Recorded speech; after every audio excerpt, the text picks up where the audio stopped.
Hello दोस्तों, स्वागत है आपके आदि सर की क्लास में। दोस्तों आज है 29 सितंबर और मैं लेकर आया हूँ स्टैटिक करंट जीके के क्वेश्चन। लेकिन पहले दोस्तों मैं वो नाम अनाउंसमेंट कर रहा हूँ जो कल पहली क्विज जो हुई है, पहला काउंटडाउन शुरू हुआ है आदि सर की क्लास में, और पहली क्विज में वो 3 नाम जो निकले हैं, तीनों विनर पहले उनका मैं नाम अनाउंस कर रहा हूँ। पहला नाम है रजनीश, दूसरा नाम है अतुल रावत और तीसरा नाम है हिमानी। ये 3 बच्चे कल के विनर रहे हैं। जो कल 5 क्वेश्चन पूछे गए थे क्विज में, उनके आंसर अभी मैं लास्ट में, आज जब वीडियो कंप्लीट हो जाएगी, क्लास कंप्लीट हो जाएगी, तब देता हूं। और आज भी 5 बड़े इंपॉर्टेंट क्विज के क्वेश्चन होंगे। आज पूरी क्लास बड़ी धमाकेदार होने वाली है। पहला क्वेश्चन आज का, स्मार्ट सिटी कॉन्क्लेव। अभी भारत में स्मार्ट सिटी डेवलपमेंट के लिए कॉन्क्लेव हुआ है और ये हुआ है मध्य प्रदेश के इंदौर में। अब जो इंदौर है वो बेस्ट स्मार्ट सिटी के रूप में भी 2023 में चिन्हित किया गया था। बेस्ट स्मार्ट सिटी इंदौर पहले नंबर पे, सूरत दूसरे नंबर पे और आगरा तीसरे नंबर पे। दोस्तों अगर मैं इंदौर की बात करूं तो भारत का पहला इन्फेंट्री म्यूजियम ये जो है इंदौर में स्थापित किया गया। लता मंगेशकर म्यूजियम एवं लता मंगेशकर एकेडमी, लता मंगेशकर संग्रहालय एवं एकेडमी भी इंदौर में स्थापित किया गया है। अब यहां पर लता मंगेशकर नाम आया है तो लता मंगेशकर जिनका जन्म 28 सितंबर 1929 इंदौर में जन्म हुआ था, इनको 1989 में दादा साहेब फाल्के पुरस्कार, 2001 में भारत रत्न, 2007 में फ्रांस का सम्मान और 6 फरवरी 2022 को स्वर कोकिला लता मंगेशकर जी की मृत्यु हो गई थी। इंदौर जो है वो डिजिटल एड्रेसिंग सिस्टम लागू करने वाला भारत का पहला शहर है। 17वां प्रवासी भारतीय सम्मेलन 2023 जो 17th एनराइज समिट हुआ इस साल का, वो इंदौर में ही हुआ दोस्तों, क्योंकि 9 जनवरी 1915 को गांधी जी अफ्रीका से भारत आए थे और इसीलिए 9 जनवरी को भारत में मनाया जाता है प्रवासी भारत दिवस, एनआरआई डे। और इस बार ये सम्मेलन जो हुआ था ये हुआ था इंदौर में। अगला है ग्रीन बॉन्ड जारी करने वाला दूसरा नगर निकाय। इंदौर जो है लगातार 6वीं बार क्लीन सिटी के रूप में स्थापित हुआ था और ऐसा नगर निकाय बन चुका है जिसने ग्रीन बॉन्ड जारी किया है। इंदौर मध्य प्रदेश में स्थित है। यहीं पर इन्फेंट्री स्कूल है, ये स्मार्ट सिटी है, ये क्लीन सिटी है, ये ग्रीन बॉन्ड जारी करने वाला नगर निकाय है। धमाकेदार पहला ही क्वेश्चन जो है एग्जाम ओरिएंटेड। अब चलते हैं दोस्तों दूसरे क्वेश्चन की ओर। दोस्तों अगला क्वेश्चन है global innovation index 2023। Global innovation index जो है 2023 में आज ही आया है और ये इंडेक्स जारी किया जाता है वैश्विक बौद्धिक संपदा संगठन। वैश्विक बौद्धिक संपदा संगठन 1967 में स्टैब्लिश हुआ था। इसका हेडक्वार्टर जिनेवा में है। इसमें टोटल 132 देशों को शामिल किया गया। पहले नंबर पे स्विट्जरलैंड, दूसरे नंबर पे स्वीडन, तीसरे नंबर पे अमेरिका, जबकि भारत जो है इसमें 40 नंबर पे स्थित है। अब कुछ इंपॉर्टेंट इंडेक्स जो 2023 के हैं। सबसे पहले प्रेस फ्रीडम इंडेक्स, प्रेस स्वतंत्रता सूचकांक में टॉप 1 पे नॉर्वे है तो भारत 161 में स्थित है।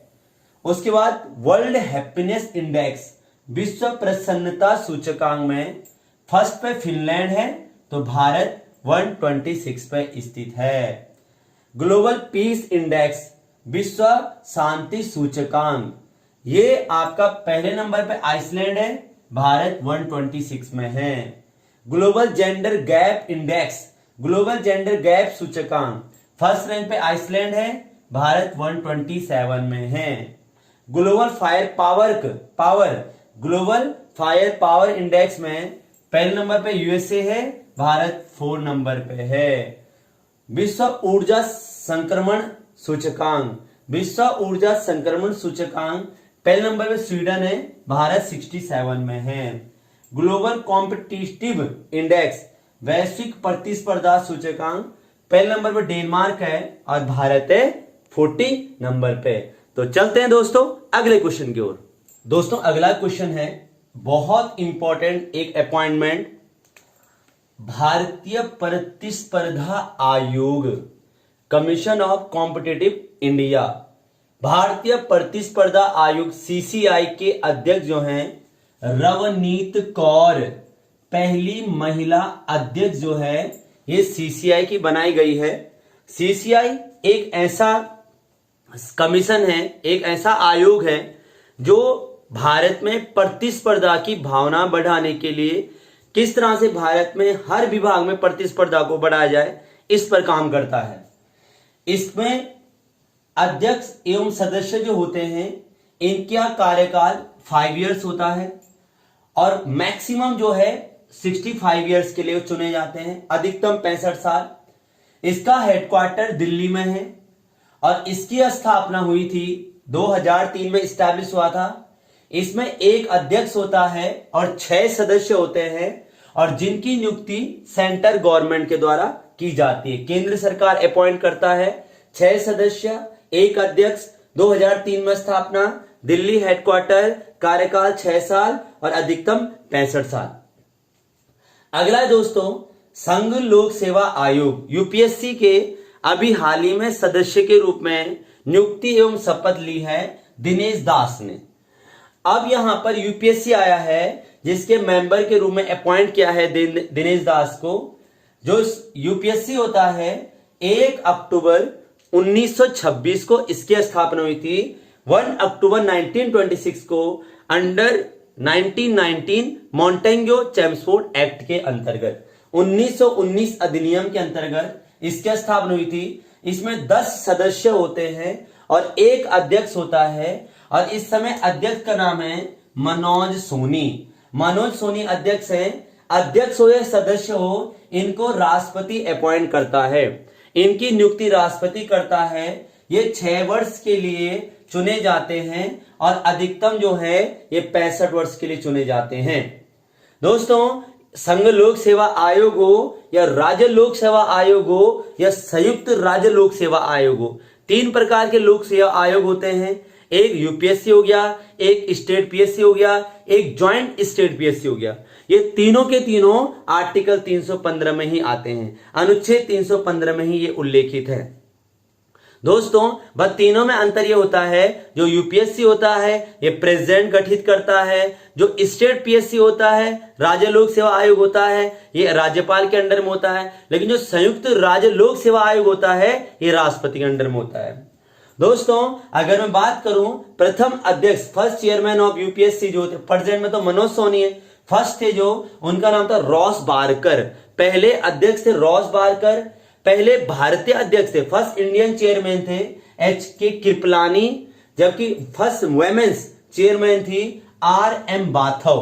तो दोस्तों ये यूपीएससी और बहुत इंपॉर्टेंट सीसीआई ये बहुत इंपॉर्टेंट संगठन है। इसमें एक चीज और मैं बता रहा हूं दोस्तों कि जिस भी कमीशन का, जिस भी आयोग का हमारे कॉन्स्टिट्यूशन में उल्लेख होता है, किसी आर्टिकल में अगर आयोग के बारे में लिखा है तो उसे हम कहते हैं संवैधानिक, कॉन्स्टिट्यूशनल बॉडी। और अगर वो संविधान के किसी आर्टिकल में नहीं लिखा है तो नॉन कॉन्स्टिट्यूशनल हो जाती है, उसे हम गैर संवैधानिक कहते हैं। जैसे यहां पर सीसीआई जो है ये गैर संवैधानिक है, तो यहां पर यूपीएससी जो है वो संवैधानिक है। यहां पर मैंने आर्टिकल बोला तो संवैधानिक हो गया, यहां पे आर्टिकल नहीं बोला तो गैर संवैधानिक हो गया।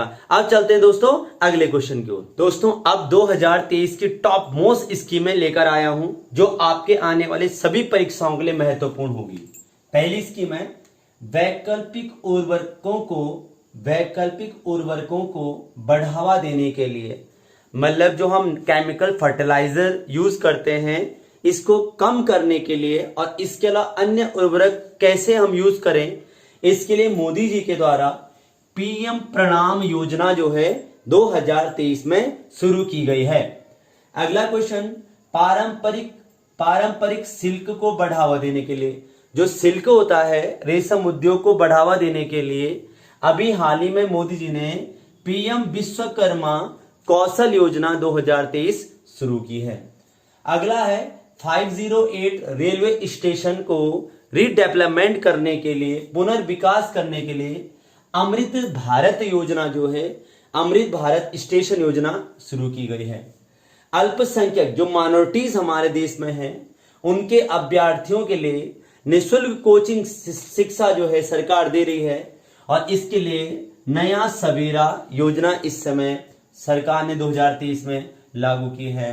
जो दुष्कर्म पीड़ित होते हैं, नाबालिग होते हैं, उनके लिए क्योंकि जो जिनके साथ दुष्कर्म किया जाता है उनके रख रखाव के लिए, उनके संरक्षण के लिए मिशन वात्सल्य योजना मोदी जी के द्वारा शुरू की गई है। मैंग्रोव वन वो होते हैं दोस्तों जो तटीय क्षेत्रों में पाए जाते हैं। बहुत छोटे छोटे झाड़ीदार वृक्ष होते हैं, और जब तटीय क्षेत्रों में बहुत तेज सुनामी आती है तो वो वृक्ष उस सुनामी को रोक देते हैं। इसीलिए मैंग्रोव वन को सुनामी से रोकने वाली छतरी भी कहा जाता है। भारत में सबसे ज्यादा मैंग्रोव वन जो है वेस्ट बंगाल में पाया जाता है। वेस्ट बंगाल में उसे सुंदरी भी कहते हैं उन वनों को, जहां पर सुंदरवन डेल्टा विश्व का सबसे बड़ा डेल्टा है। तो मैंग्रोव वन को अभी हाल ही में बढ़ावा देने के लिए मिस्टी योजना 2023 में शुरू की गई है। चीन सीमा से लगे हुए जितने भी गांव हैं, जितने भी सुदूर सीमांत गांव हैं, उनको डेवलप करने के लिए वाइब्रेट विलेज कार्यक्रम मोदी जी के द्वारा चलाया गया है। अगला रामसर स्थल, जितने भी रामसर प्लेस हैं, जितने भी वेटलैंड एरियाज हैं, उनके संरक्षण के लिए अमृत धरोहर स्कीम जो है मोदी जी के द्वारा लागू की गई है। रामसर साइट भारत में टोटल 75 है। दोस्तों रामसर एक जगह है, ईरान में पड़ती है, जहां पर 2 फरवरी 1971 को एक बहुत बड़ा सम्मेलन हुआ था। और वो जो सम्मेलन हुआ था, उस सम्मेलन का उद्देश्य था दलदली क्षेत्र, वेटलैंड कंजर्वेशन, मतलब दलदली क्षेत्र का संरक्षण।